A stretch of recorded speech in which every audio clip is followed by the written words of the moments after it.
Presbyterian Homes in Muskego, which is a suburb or an outreach of Milwaukee. The Mound is 3 hours from us. Our skilled nursing home is across the road from the Mound. 15 of our sisters are there. The rest is filled by lay people from the area. And that's what it was originally built for.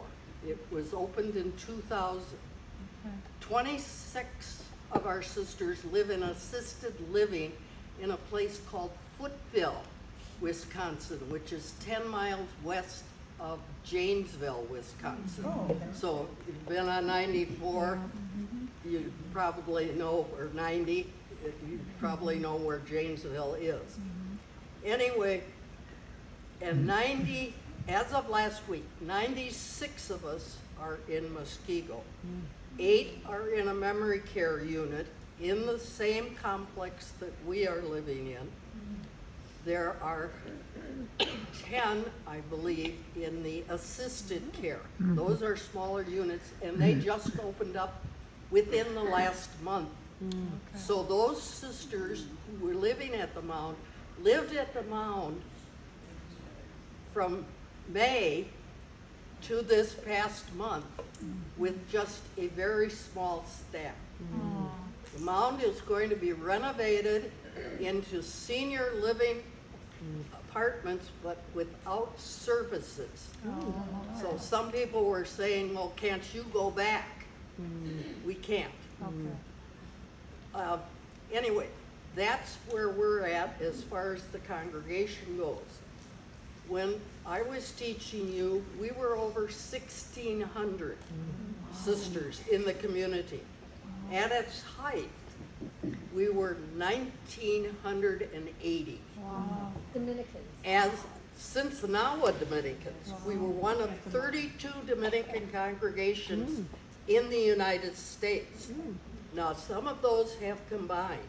We have had 2 Dominican congregations join ours because they got smaller and smaller. We're in the same situation now. We are 268 as of last week. 1 year during COVID, we had 45 sisters die, not because of COVID, but because of the activities that were going on in their lives. They weren't all older than I. I'm 4 years older than the median age of our community. We have 20 members who are below 60 years of age. So you can look at that in relationship to your own age. We do have new members, but they're in their 40s and upper 30s. And we're still a vibrant congregation. The congregation headquarters, the philanthropy office, the general aid or the leadership will still be at the Mound, but it'll be in the stone building, which was built in 1848 by our founder, who Father Chris mentioned, Father Samuel Mazzucchelli. There was a lead mining area at the time, and what his big contribution was schooling for women. And he brought not only a piano, a telescope, but he brought all kinds of scientific instruments. And those have been in our heritage level area. Our archives are being moved to Boston. Part of the archives will still be at the Mound, but it'll be the archives that take care of those of us that are still alive. Anyway, so we've been going through a tremendous amount of change in the last few years. And I've said to some of you, it has been the biggest change in my life and the hardest thing I have ever done. So I would ask your prayers for all of us. Most of us are in our 80s and 90s. There are a few who are in their 70s. And Some of them are Regina girls from the class of 64 and 63. Liz has the interesting situation of having married the nephew of one of our sisters Oh, from neat. Faribault. And I was pleased to be Sister Marion DeGroo's +1. Oh, fun, fun. Did she put that right on the invitation? You bring Sister Sue. Anyway, Yeah. What can we do for the sisters that are 70 and above, or, you know, that more may need? there is a retirement fund. There is what's called the Mother Samuel Coughlin Trust Fund. And I believe, Chris, you have Don't you have some? some. I'm gonna input. look, I had them last night and now I don't know where they Where got. they are. Yeah, Get 'em on our But anyway, yes. pray for us.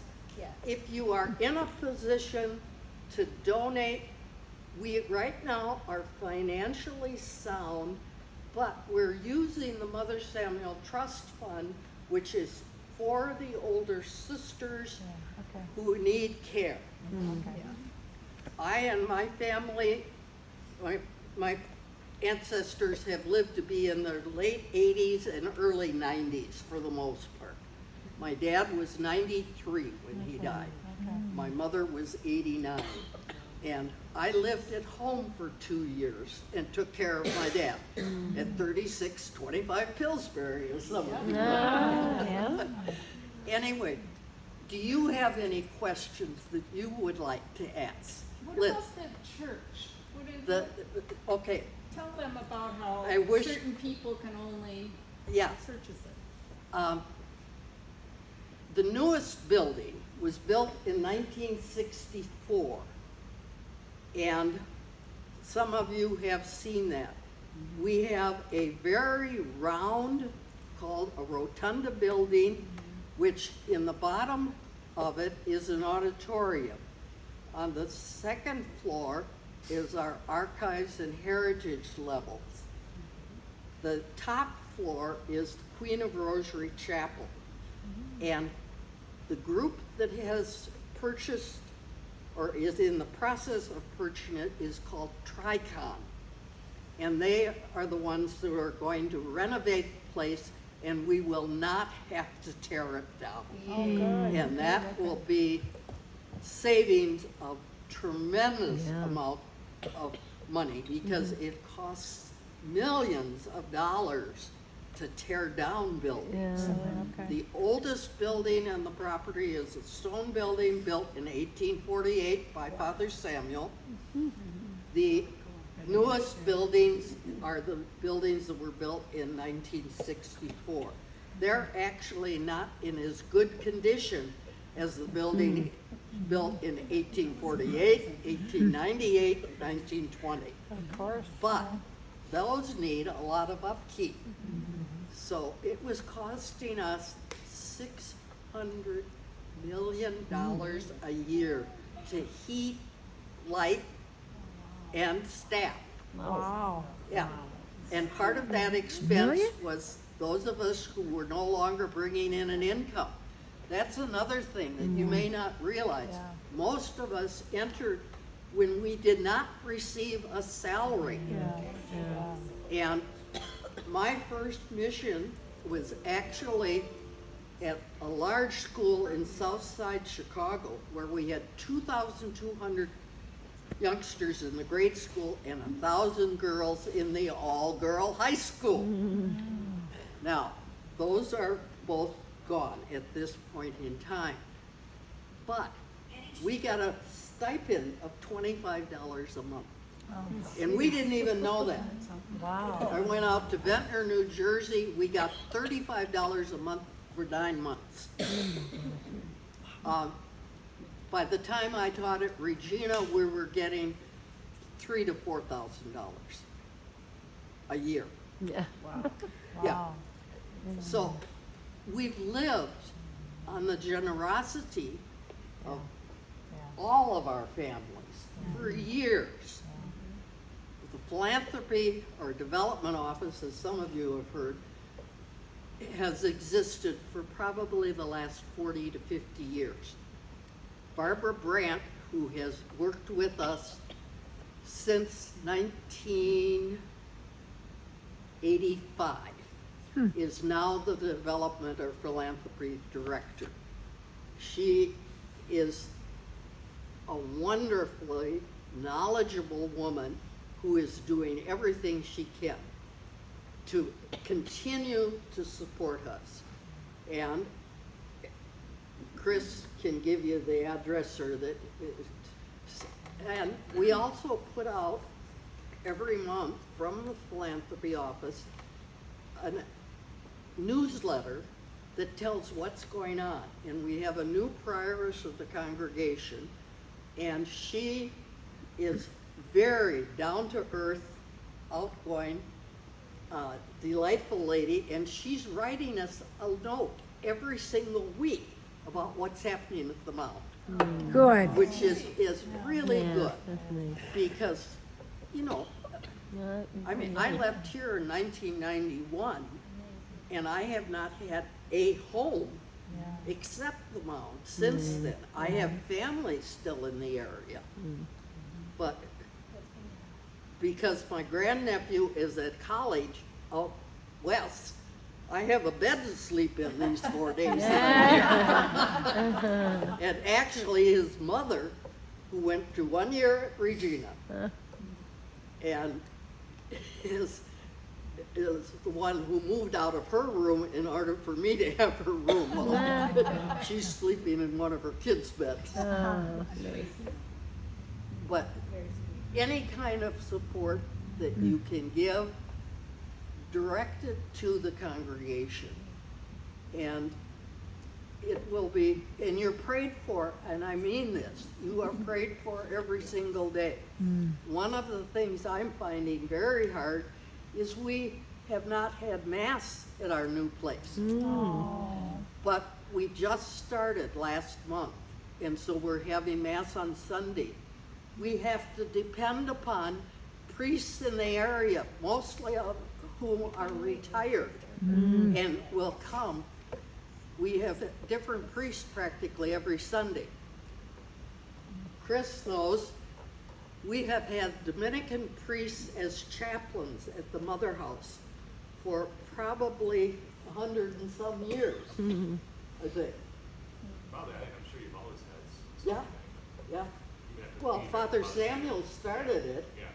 and when he died, another priest was assigned. But we had 2 chaplains, one for our villa and one for the Mother House, and they alternated months.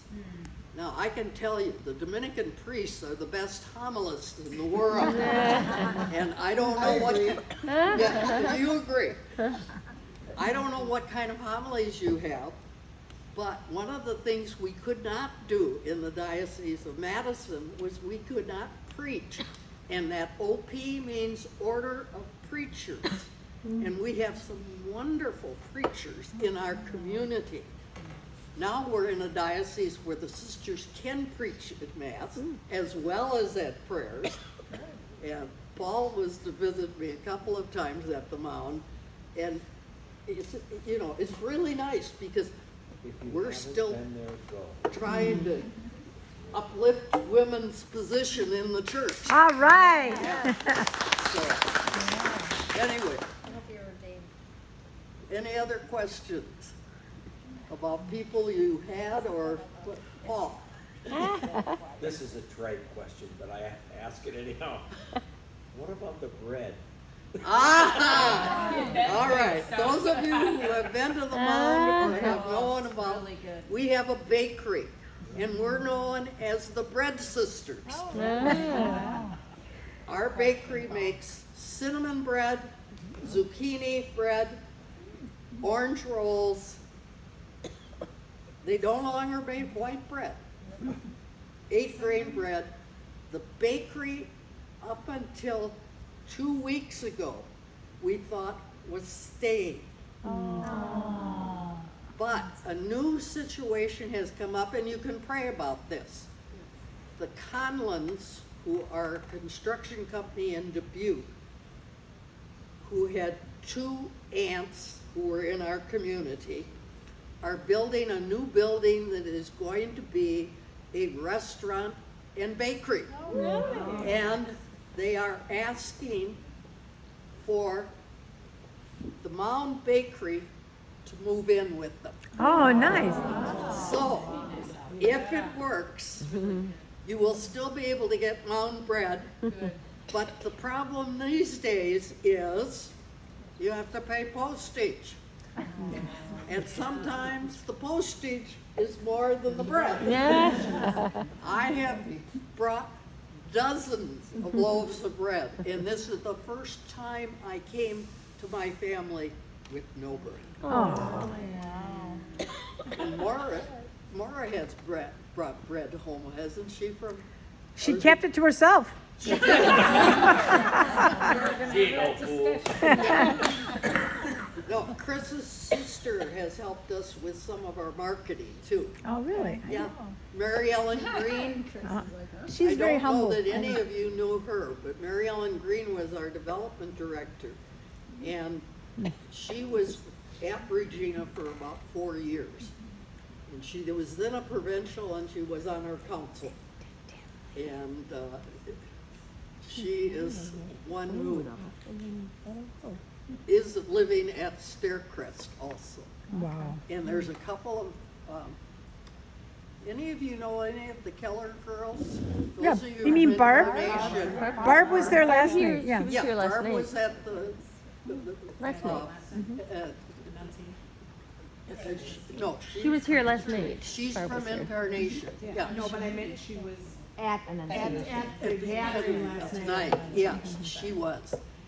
Anyway, Barb has a sister whom I taught at Incarnation, Jean. Oh, yeah. And she She lives lives in in Milwaukee. Wauwatosa, which is just Okay. 2 suburbs over. And Mary Bamberry, who is that class, lives in Wauwatosa. So I found 2 Regina girl. Regina girls that don't live nearby. So I'm gonna have some contact with them Good. too. Good. And we have a Presbyterian minister who is on the staff of the house, or the building. We have a congregational minister who is a black woman, who is part of our caregiving staff. We have an Anglican priest and his wife who live 2 doors from me. I would say we probably have about a quarter of the population in the group who are of other religious denominations. They are all invited to our prayers every afternoon at 4:30. And a number of them do attend Mass on Sunday now.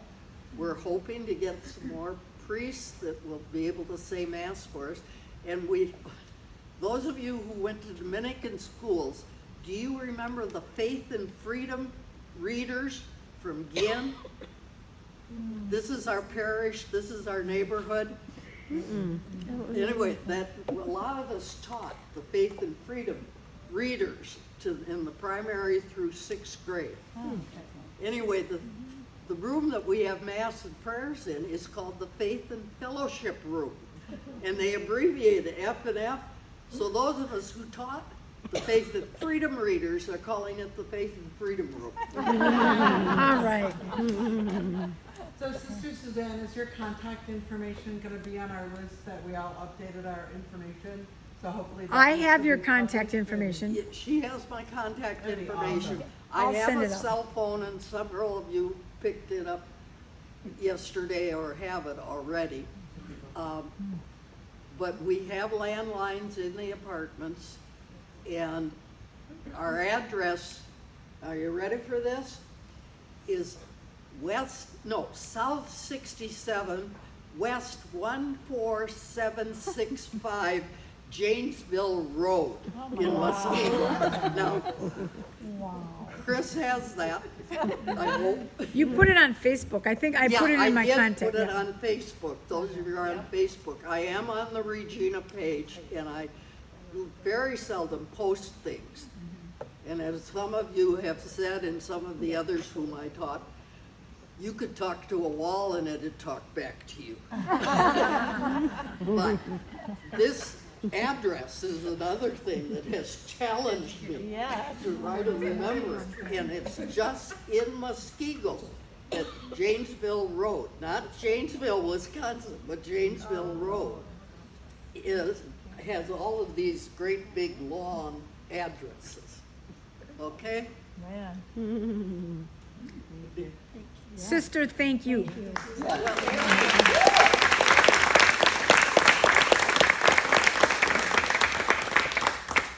Everybody at my family but me has been to the mountain. Are you, I'm not geographically challenged some days. So if I were to come to visit, are you on the way to the mound or are you further east than the mound? Or up North. We are, the mound was in southwest Wisconsin, Okay. 1 mile from the Mississippi River, 8 miles from Dubuque. And if you've ever heard of Delena, Illinois, 12 miles from Delena. Okay. We are now 3 hours drive from there. We are North. 300 and some miles. I drove it the other day. Yes, I'm still driving at 86. Huh? No. I left there at 9:40 and got into town at 4:30 here. And I came by myself, and it's the first time I have ever come back to Minnesota without 3 or 4 other sisters. They're getting older, they have things that they're not able to travel that far. So this may be the last time I drive up here. And it's absolutely necessary that I have a car when I'm here because my 2 nieces and nephew and the grands are living in all parts of South Minneapolis, and my sister-in-law lives out in Hopkins. So, in order to get around, but how much longer I'll be driving, how much longer I'll have my memory, that's in God's hands. So, I think I can speak for everybody that it means a lot to us that you would come that far to be with us. And also, I know everybody here is thankful for everything that you I'm gave very us. grateful to have gotten the invitation. At the time, as I told Chris, I couldn't make a decision on it because we were in the process. We were supposed to move in January, we were supposed to move in March. We didn't move until the 15th of May. We've been in this process for 4 to 5 years. Oh, boy.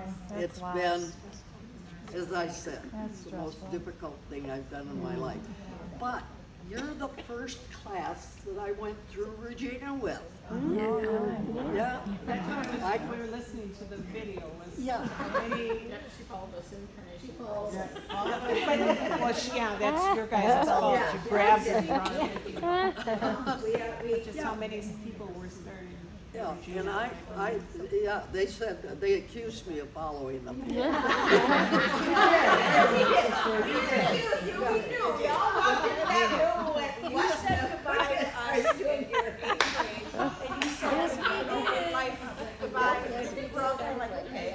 Walked the first day to Regina, we're standing in the Oh, hall. as a freshman class moderator, I had a freshman homeroom. Calling you by name when you walked in the door. That was Do we want to role play first that? year of teaching high school. Do we want to role play that? Not only that, but the story I have to tell about Teresa. Yeah, we want to hear those stories. She was in my 502 one day in her senior year, and she turned around and she said, "Sue," and went. I said, "Teresa, how long have you known me? I know you don't call me Sister Suzanne when you're talking about me." We all go by names without the sister in front of it now. I had changed my name. I was Sister Julianus for the first 15 years of my life as a St. Paul Dominican. And we had the option of changing our names. My sister-in-law, who graduated from the second class at Regina, Susan Berry from Incarnation Parish, her name was Susan Marie. I called home when we had the chance to change and said, what do you think about my going back to my baptismal legal name? And she said, you had it first. Incarnation as Sister Juliana. No, I was Suzanne. Why does that sound so Because I probably told you at that time, and I had been in the parish as Sister Juliana, and my mother knew your mothers, and, you know, I mean, she was very active in the parish, and still at that time.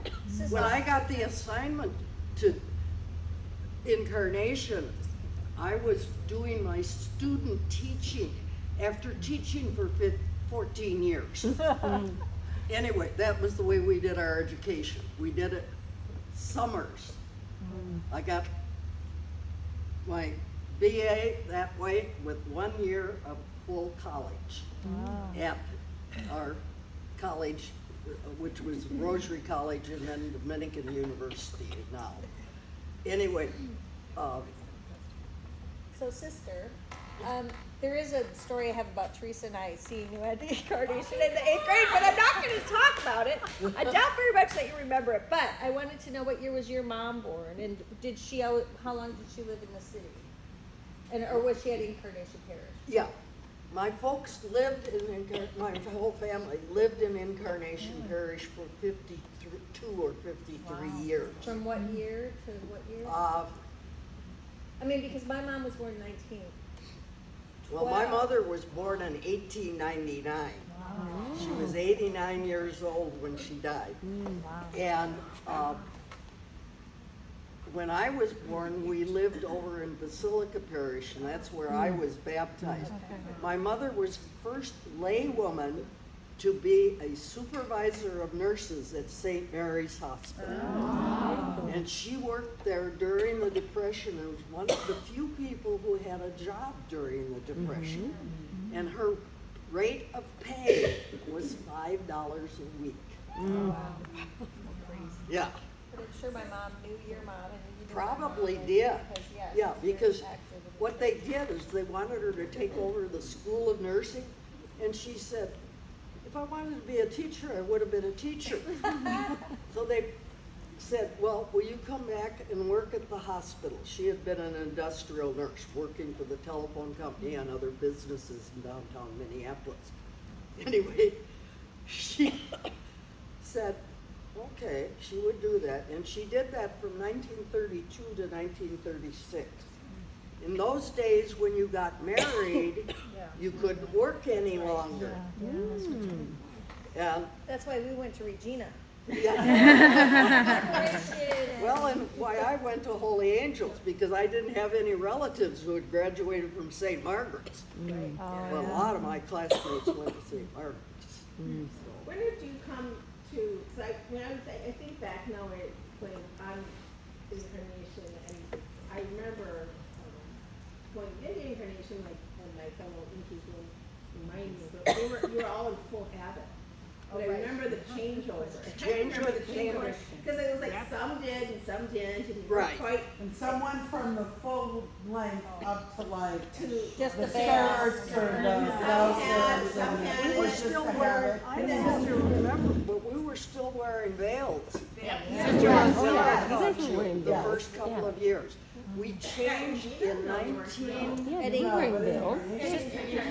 yeah, it was, I changed into the, what we called a Jameson habit, which was beige in color. Now, if you know anything about the Irish complexion, put me in beige. Anyway, You used to have the black ones. yeah, My yeah, mother, we used to have, you know, they made, my sisters, they made nun costumes. Yeah, Oh, you had them in your house too, huh? yeah. Yeah, we wore a full white habit with a black mantle over it and a black veil. Yeah. And then we went into, the first thing we changed is we took off the cap and put on a light black veil, which was short, and went into the Jameson habit. I started graduate school in '67, and that was the last year that or '68. That was the last year that I wore the Jameson habit, and it was when I came to Incarnation that we were starting to move into wearing colored clothes. I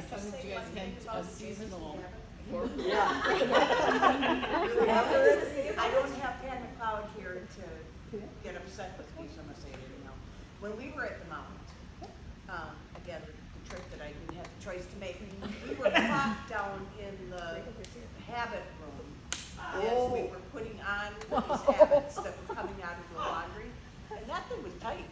Oh, they keep telling me. It was probably God telling me to take it off, but it was tight. It was, so we got caught doing that. Yeah, About no, they the were. pennies. And Wonder Patty McCall. as you know, as you can see very well, I've always had a double chin. And of course, the gusset and the habit, which had a cap, was pinned in the back and tight. Yeah, I was so glad when we got rid of that. Oh, yeah. It was interesting during being part of the committee and meeting with these guys, that they were telling a lot of stories. And a lot of, Teresa, in most of them, but they about going to the mound, and I thought, well, you know, I never went, and so was it only the bad kids that went? The naughty ones? Or non-wannabes? Because I never went. I never went. It was a religious. Sister, I don't remember, but at least 4 years of. sister, If my mom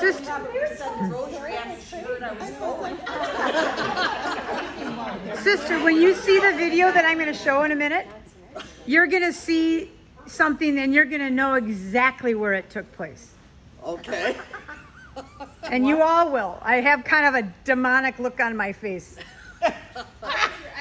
I won't pause it, but you're gonna be like, oh, you rascal. I remember being at the mound and we stayed up all night, that's what I remember. Well, also some of you ran the scooters. Yeah, that's the picture. Okay, I believe it. In fact, I had friends that were at the mound that had scooters. And a couple of the times, I took groups down in the fall to help pick the last of the tomatoes, the squash, and other things out in the garden. And I know Karen Regan was one of the ones that I took. I know Kathy was there one time with me. And do you remember what you said to your mom? I do not. Suzanne does. I do, yeah. Your mother told me this. She said, they even get excited about the cemetery. We have